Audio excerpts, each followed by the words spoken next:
I bet you didn't know that having goals and making plans in your life, creating plans, takes away a huge amount of anxiety. I When I read that a couple of weeks ago, I can't say that I was shocked because I wasn't. Because if you think about it, it makes perfect sense that it takes away anxiety.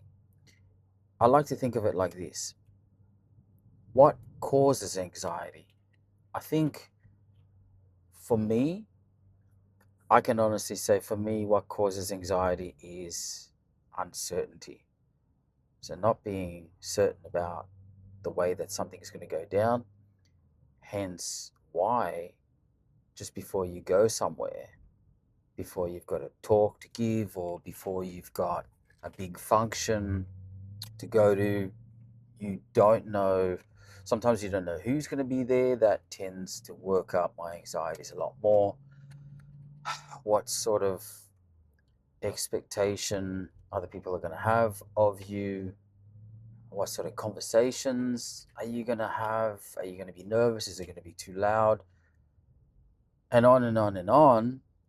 But that's my point, that I think a lot of it for me comes down to uncertainty.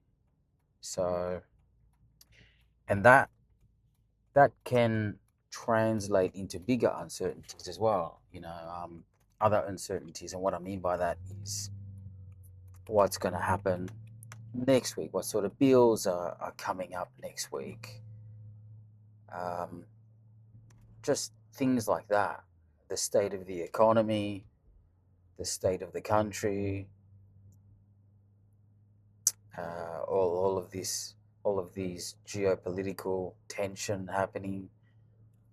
So, yeah. So honestly, I can say that the bulk of it for me comes from uncertainty and having goals and creating plans. So planning my life, it it has been taking away an immense amount of uncertainty.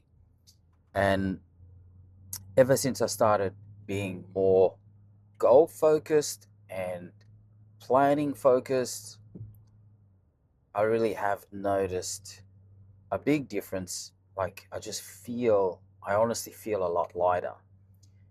And the bit that I read, that article that I read um, a couple of weeks ago when I came across it, I it just all made sense, and it still does, and I hope that it makes sense to you as I'm saying this.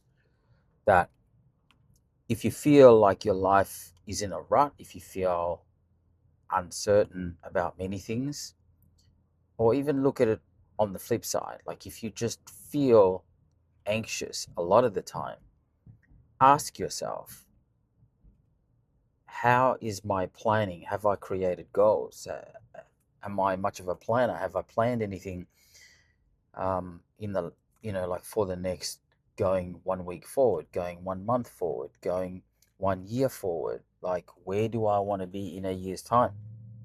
Am I happy in this job that I'm in? Am I happy with the partner that I'm with? Am I happy with the way that my life is going? Am I happy with everything? Am I happy with where I'm living?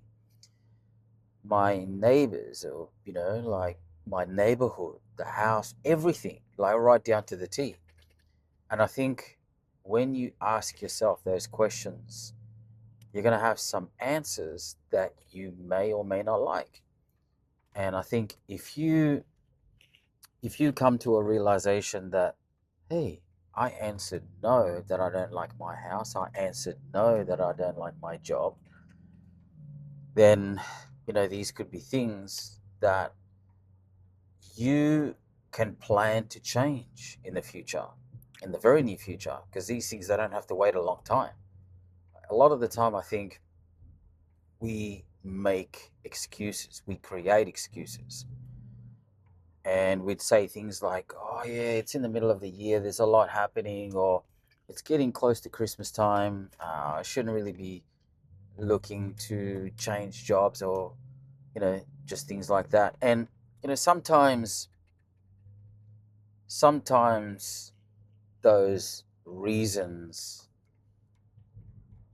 you know, they can be warranted, right? But other times it could just be you procrastinating. Like, I think it's just a matter of trying to figure out which one are you doing, like catch yourself off guard.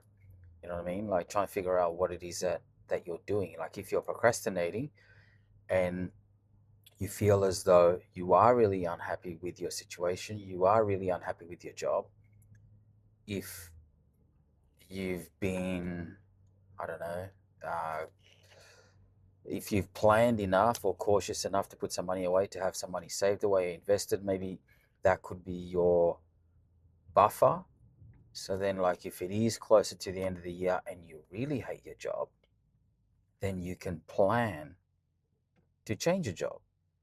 You can have a goal to change your job. Or same as your partner, same thing. You can plan to break up with your partner that you're not happy with. You could have a goal by a particular date that's what you're going to do. Like, no excuses, like non-negotiable. Do you know what I mean? And even if you've asked yourself all these questions about where your life is going and where you live, what your partner's like, and, do you like your job? And you've answered yes to all of those things, and you're really happy or reasonably happy, and you don't really want to change these things. What I found helps me a great deal is to sort of combine discipline with having goals. So what I mean by that is, so like when you wake up in the mornings and, like if you haven't made your bed, for example, and I talk about this in, all the time, that you've got to have some non-negotiables that no matter what, you're going to do it. Like, when I wake up and I'm the last one out of bed, no matter what, I have to make my bed before I continue on with my day. It's just that discipline that translates itself to bigger parts and other parts of my life. So I honestly found that helps a great deal. So I found that after I started doing that I'm a lot more disciplined in other aspects of my life. So, that can turn into putting money away, that can turn into investing religiously um, every week. So that's something that is my non-negotiable as well, that every week I'll take at least 10% of my paycheck and I'll invest it, because that's my non-negotiable. So my non-negotiable started from something small like making my bed, and then I started